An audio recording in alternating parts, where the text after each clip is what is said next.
It was a typical Friday night when I decided to meet up with my two friends. For privacy purposes, we'll say Dave and Linda, for what we promised would be an epic adventure.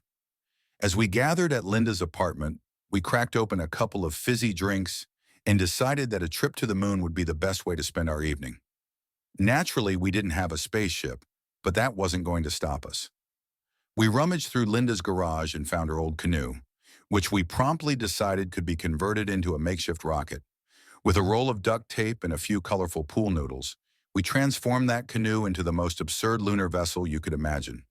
After a rigorous pre-launch safety briefing, which mostly involved arguing over who would wear the space helmet made of aluminum foil, we launched ourselves down the street, paddling furiously as if the gravity of Earth was holding us back.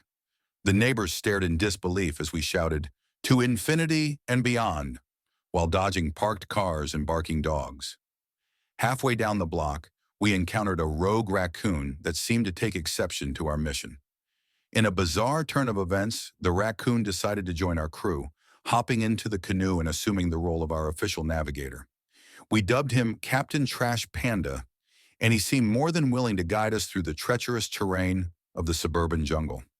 Once we reached the end of the street, we spotted a giant inflatable pool in a backyard. "Perfect!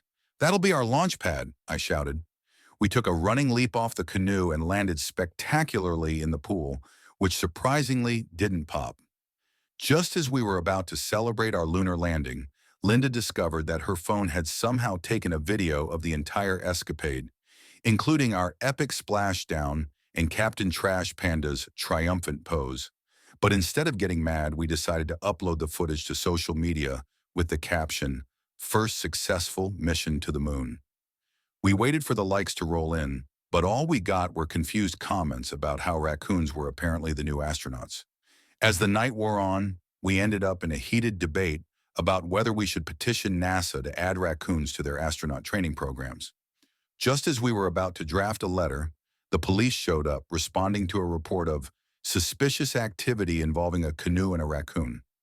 We quickly explained our mission, and miraculously, the officers found it hilarious.